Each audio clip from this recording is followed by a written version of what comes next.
Bismillahirrohmanirrohim. Assalamualaikum warahmatullahi wabarakatuh. Anak-anakku kelas 12.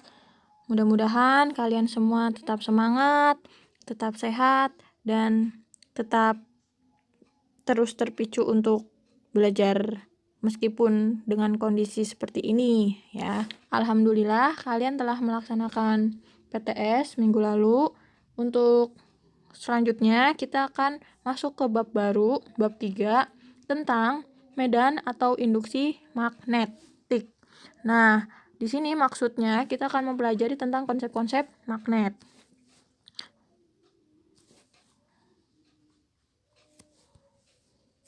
Induksi atau medan magnet adalah daerah di sekitar magnet di mana gaya magnet masih bisa kita rasakan. Jadi, medan itu merupakan daerah atau induksi juga dimaksud dengan daerah yang masih dipengaruhi oleh gaya magnet. Medan magnet di sekitar magnet batang. Di dalam magnet, arah medan magnet dari U ke S. Di luar magnet, arah medan dari S ke U. Seperti itu. Jadi, arah medan magnet itu dari utara panahnya ke selatan. Sedangkan kalau di luar magnet, itu dari selatan ke utara, kebalikannya ya. Jadi, kalau dilihat dari garis-garis magnet, itu dari selatan ke utara. Nah, magnet ini juga bisa timbul dari kawat yang memiliki arus listrik. Jadi sangat berpengaruh dari listrik. Arah garis-garis gayanya merupakan lingkaran sepusat yang berpusat pada kawat. Dan ini konsepnya terkait Biot-Savart ya, yang dikemukakan oleh Biot-Savart, medan magnet pada kawat berarus. Jadi induksi magnet di sekitar kawat yang berarus listrik dapat ditentukan dari persamaan-persamaan yang diturunkan oleh Biot-Savart ya, terkait sama kawat-kawat yang berarus. Contoh yang pertama, ketika kawat lurus yang panjang ya, ini juga timbul medan magnet atau induksi magnet dengan rumusnya seperti ini. B sama dengan mu 0 kali I per 2 pi A. Dan contoh ketika kawat lurus panjang adalah ketika ini garis tegak ini merupakan kawat lurus, digambarkan dengan kawat lurus dan memiliki arus sebesar I ke atas. Nah, seperti itu. Maka induksi magnet di titik P besarnya adalah mu 0 kali I per 2 pi A. Mu 0 ini adalah konstanta baru di dalam bab ini terkait induksi magnet. Besarnya adalah 4 pi kali 10 pangkat min 7. Sedangkan I sendiri adalah arus, 2 pi ya angka konstanta juga, dan A ini adalah jaraknya. Sekarang kita menamai jarak itu sebesar A ya. Jadi ingat-ingat jarak itu sekarang A. Sekarang kalau kawatnya berupa lingkaran, maka seperti ini kawatnya, maka timbul medan magnet di titik pusat dengan jari-jarinya itu adalah jarak dari kawat berarus ke titik pusat. Nah, karena kawat berarus ini berbentuk lingkaran, maka arusnya juga arahnya melingkar. Induksi magnet di pusat lingkaran itu adalah B sama dengan mu 0 I per 2R. Mirip kayak rumus kawat lurus panjang, hanya berbeda di sini ada pi dan A-nya itu jarak, sedangkan ini menggunakan R jari-jari. Oke, di sini ada besaran yang namanya B dan maksudnya itu adalah induksi magnet atau daerah magnet yang ingin kita cari ya. Dan kalau misalkan ketika kawat melingkar ini memiliki suatu lilitan itu adalah kumparan, maka dikalikan dengan N besar, di mana N besar itu adalah lambang dari banyaknya lilitan. Oke, kita menggunakan kaidah tangan kanan ya. Kaidah tangan kanan untuk mencari arah-arah arusnya. Untuk ibu jari kita menunjukkan arah arus, dan jari-jari 4 jari ini menunjukkan induksi medan magnetnya atau B. Seperti itu. Contohnya nih arah arusnya ke atas dan titik P-nya berada di sebelah kanan. Jadi kalau kalian bisa cek menggunakan tangan kanan kalian, I-nya ibu jari arahkan jempol kalian ke atas, kemudian 4 jari yang lain arahkan ke kanannya. Ke kanannya kenapa titik P ada di kanan? Sehingga dilihat arahnya itu memutar ke dalam ya. Jadi medan magnet titik P arahnya ke dalam atau masuk. Seperti itu.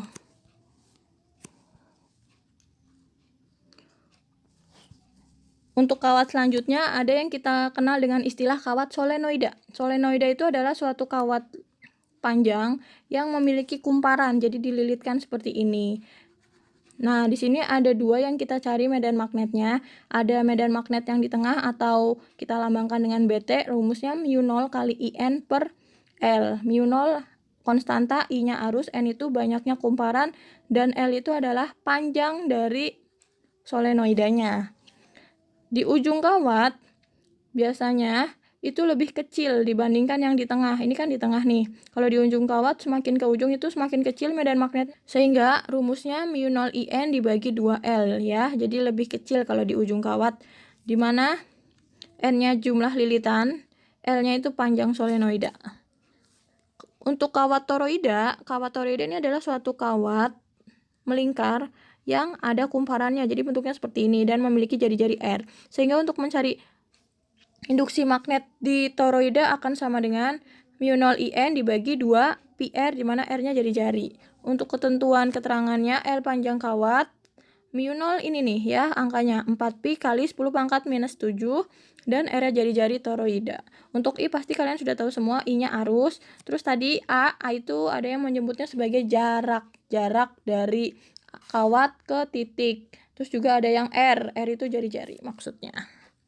Selanjutnya kita akan mempelajari tentang gaya Lorentz. Gaya Lorentz itu disebut gaya magnet yang dipengaruhi ketika ada suatu arus ataupun muatan bekerja pada medan magnet, maka timbul suatu gaya. Bila sebuah kawat berarus listrik berada dalam medan magnet, maka kawat tersebut akan mendapatkan gaya oleh medan magnet yang disebut gaya Lorentz. Seperti itu. Jadi selain kawat berarus, partikel yang bermuatan juga akan dipengaruhi jika partikel tersebut bergerak. Jadi ketika partikelnya bergerak sehingga mempunyai kecepatan, maka juga timbul gaya Lorentz. Jadi ada dua kondisi bisa menimbulkan gaya Lorentz. Yang pertama, untuk kawat berarus memiliki rumus gaya Lorentz sama dengan gaya Lorentz lambangnya F ya. B kali I kali L sin theta. B itu adalah medan magnet, I-nya arus, L-nya panjang kawatnya, dan sin theta. Sin theta ini sudutnya ya, sudut antara kawat dengan medan magnet. Jadi kalau biasanya mereka bertiga ini akan menghasilkan 3 sudut yang tegak lurus. Kalau tegak lurus kan berarti sudutnya 90. Sin dimasukkan sin 90 hasilnya 1. Seperti itu ya. Kecuali kalau membentuk sudut baru dimasukkan sinnya. Oke, untuk selanjutnya ketika gaya Lorentz dihasilkan dari muatan atau partikel yang bergerak, maka rumusnya adalah F sama dengan B kali Q kali V sin theta. Bq bisa disebut dengan rumus Bq sin theta. B-nya medan magnet juga. Q-nya ini adalah muatan listrik dalam satuan kolom. Kalau Q ini dalam 1 proton ataupun Q dalam 1 elektron, maka angkanya 1,6 kali 10 pangkat min 19 kolom. Dan V ini kecepatan gerak dari muatannya. Sin theta juga sama, sudut antara muatan dengan medan magnet. Seperti itu. Kalau udah tegak lurus berarti sinnya 1. Terkait sama arah gaya. Jadi arah gaya ini sangat penting ya ke dalam soal magnet ini karena sangat dipengaruhi oleh arah. Arah gaya Lorentz ini membentuk 3 dimensi atau 3 sudut yang tegak lurus. Jadi untuk kawat yang berarus dulu, kita menggunakan kaidah tangan kanan juga membentuk tangan yang mirip dengan pistol dengan ada jari tengah yang ditekukan ya. Kemudian kawat berarus ini untuk ibu jari untuk menunjukkan I atau arus. Sedangkan B ini ditunjukkan oleh jari telunjuk. B ini kan medan magnet, ditunjukkan oleh jari telunjuk. Sedangkan F ini adalah ditunjukkan oleh jari tengah yang arahnya ke tengah seperti ini. Ke tengah seperti ini nih ya. F gaya Lorentz. Itu untuk arah gaya Lorentz yang diakibatkan kawat berarus. Untuk arah gaya Lorentz yang diakibatkan muatan bergerak, ini muatannya jenisnya ada muatan proton dan muatan elektron. Untuk muatan proton ya, kita menggunakan kaidah tangan kanan juga untuk jenis muatan proton, maka ibu jari ditunjukkan untuk menunjukkan kecepatan atau V, kemudian medan magnet atau B ditunjukkan dengan jari telunjuk, dan gaya Lorentz atau F ditunjukkan dengan jari tengah, tapi khusus untuk muatan positif. Lalu gimana kalau muatannya elektron atau muatan negatif? Maka gaya Lorentz-nya kebalikannya dengan jari tengahnya, atau kebalikannya dengan muatan positif. Misalkan gaya Lorentz-nya arahnya ke kiri, ternyata ini muatan elektron, jadi arahnya jadi ke kanan. Atau kalau gaya Lorentz-nya kalau di muatan positif tangan kita ke atas gitu ya, tapi ini jenisnya elektron, maka gaya Lorentz-nya jadi ke bawah. Notes, untuk catatannya ingat, untuk muatan negatif arahnya kebalikan dengan gaya Lorentz pada muatan positif, seperti itu. Mudah-mudahan bisa dipahami ya teman-teman. Nah, selanjutnya dipengaruhi oleh kawat sejajar. Kawat sejajar ini adalah kawat berarus yang sejajar, yang disusun secara sejajar dengan dua arus yang ada I1 dan I2 dan dibatasi oleh jarak sebesar A. Maka gaya Lorentz-nya bisa kita cari dengan rumusnya adalah menggunakan μ0, konstanta medan magnet, kali arus A1 dan arus 2, dikali panjang kawatnya. Jadi panjang kawatnya ini dianggap sama sejajar, maka dikali L saja, dibagi 2pi A itu jaraknya. Nah, ada ketentuan untuk arah gaya, yaitu kalau kawat yang arah arusnya searah, contohnya nih di gambar ini kan searah arusnya sama-sama ke atas, maka gayanya akan tarik-menarik. Sedangkan kalau misalkan arah arusnya berlawanan, contohnya berlawanan I1-nya ke atas, I2 ke bawah, maka gayanya akan tolak-penolak atau F-nya saling menjauhi seperti ini. Jadi kalau misalkan ini kan contoh kasus yang searah, maka gayanya akan tarik-menarik seperti ini. Jadi dia akan saling mendekati. Ini kalau tarik-menarik ya. Nah, kalau misalkan tolak-menolak contohnya arusnya ini ibu ganti yang kedua jadi ke bawah, maka gayanya akan tolak-menolak. Jadi saling menjauhi seperti ini. Ini kalau arah arusnya berlawanan ya. Seperti itu. Nanti untuk besar gaya tinggal kita masukkan rumus ini. Oke, lanjut ke contoh soal. Contoh soal yang pertama, sebuah kawat lurus panjang dialiri arus 10 ampere. Tentukan induksi magnetik di titik P yang berjarak 5 cm dari kawat dan juga induksi magnetik di titik Q yang berjarak 10 cm dari kawat. Jadi di sini ada dua induksi magnetik yang kita cari. Jadi yang pertama yang diketahui adalah arusnya 10 ampere, terus kemudian jarak titik P ini ibu namakan dengan A1 yaitu 5 cm. Kemudian jangan lupa nanti ubah ke meter ya. 5 kali 10 pangkat min 2. Lalu jarak A2, jarak dari titik Q itu 10 cm. Ubah ke meter jadi 10 kali 10 pangkat min 2. Kemudian untuk yang ditanya adalah B. B pada kawat lurus. Ingat rumus kawat lurus adalah, jadi kita cari satu persatu induksi magnetik di titik P terlebih dahulu. Untuk medan magnetnya ini rumusnya μ0I per 2πA. Ingat ada pi-nya. Jadi kalau kawat lurus ada 2πA ya. Kalau kawat lurus, kalau kawat melingkar nggak ada pi-nya, langsung 2R. R itu jari-jarinya. Kita masukkan angkanya. Untuk μ0 jangan lupa konstanta 4pi kali 10 pangkat min 7, arusnya 10 ampere dan per 2πA. A-nya ini yang dari titik P adalah 5 cm, ubah ke meter 5 kali 10 pangkat min 2. Kemudian ini bisa dibagi, hasilnya 2. Kemudian ini juga bisa dibagi 4pi, 4 bagi 2 hasilnya 2 ya. Coret pi-nya. Jadi hasilnya 2 kali 2 kan 4. Kemudian pangkatnya kalau dibagi dikurang 10 pangkat min 7 min 2. Jadi min 7 plus 2. Jadi min 7 plus 2 adalah 10 pangkat min 5. Jadi angkanya 4 kali 10 pangkat min 5. Lanjut, induksi magnetik di titik Q. Induksi magnetik di titik Q dengan rumus yang sama, B sama dengan μ0I per 2πA. Ya, kita masukkan angkanya, namun yang berbeda di sini adalah jarak titik Q 10 kali 10 pangkat min 2. Ini bisa dicoret malah ya 10-nya. Kita bisa coret 10-nya.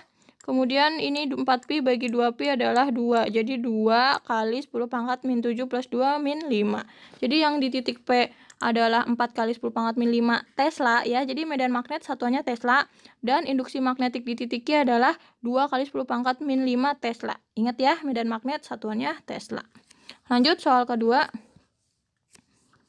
Ini pakai rumus yang ini nanti. Contoh soalnya adalah sebuah elektron bergerak dengan kecepatan 5 kali 10 pangkat 4 meter per second ke arah kanan dengan sejajar dengan kawat yang berarus 10 ampere pada jarak 1 cm dari kawat. Kecepatan dan medan magnet membentuk sudut tegak lurus ya. Tentukan besar gaya Lorentz pada kawat. Jadi kecepatannya yang pertama 5 kali 10 pangkat 4 meter per second. Lalu lanjut yang diketahui ini adalah suatu elektron, maka kita tahu muatan elektron sudah ditentukan, sudah ada konstantanya, yaitu 1,6 kali 10 pangkat min 19 kolom, karena muatannya elektron. Elektron sama proton tuh sama, muatannya segini. Lalu untuk I itu arus 10 ampere dan A-nya jarak 1 cm, yaitu ubah ke meter 10 pangkat min 2. Sin-nya sudah tegak lurus ya ternyata, karena medan magnet dan kecepatan muatan tegak lurus. Jadi sin tetanya adalah 1. Maka yang ditanya gaya Lorentz-nya. Di sini gaya Lorentz adalah rumusnya BQ kali sin theta, sedangkan B-nya belum ada. Maka kita bisa cari dari kawat yang berarus. Kawat yang berarus itu kan timbul medan magnet. Maka dari situ langkah pertama kita cari dulu medan magnet atau induksi magnetnya dengan kawat lurus. Rumusnya yaitu μ0I per 2πa. μ0-nya adalah konstanta 4pi kali 10 pangkat min 7, I-nya arus 10 ampere per 2pi, A-nya adalah 1 cm tadi ubah ke meter jadi 10 pangkat min 2. Sehingga ini bisa 4pi bagi 2pi adalah 2 kali 10 20, min 7 dibagi 10 pangkat min 2, jadi min 7 plus 2 10 pangkat min 5. Jadi medan magnetnya adalah 20 kali 10 pangkat min 5 Tesla. Selanjutnya langkah kedua, kita cari gaya Lorentz-nya pada muatan bergerak. B-nya sudah ketemu dan muatannya menggunakan muatan elektron, V-nya tadi sudah diketahui. Sehingga kita masukkan angkanya, B-nya yang tadi sudah ketemu 20 kali 10 pangkat min 5, Q-nya 1,6 kali 10 pangkat min 19, V-nya 5 kali 10 pangkat 4, dan sin tetanya 1 karena sudah membentuk tegak lurus. Kita kalikan semuanya, 20 kali 5 dulu kali ya, adalah 100 kali angkanya 1,6 sehingga 160. Kemudian pangkat-pangkatnya kita kalikan bersama, 10 pangkat min 5 kali 10 pangkat min 19 kali 10 pangkat 4. Min 5 min 19 plus 4. Ingat ya kalau perkalian pangkatnya ditambahkan semua. Jadi min 5 min 19 plus 4 adalah 10 pangkat min 20. Jadi ini adalah hasil dari soal tersebut. Gaya Lorentz-nya dapat 160 kali 10 pangkat min 20 Newton. Oke, sekian dari pembahasan Ibu kali ini. Ibu fokus membahas materinya saja. Untuk minggu depan kita akan lebih banyak membahas contoh soal. Terima kasih. Wassalamualaikum warahmatullahi wabarakatuh.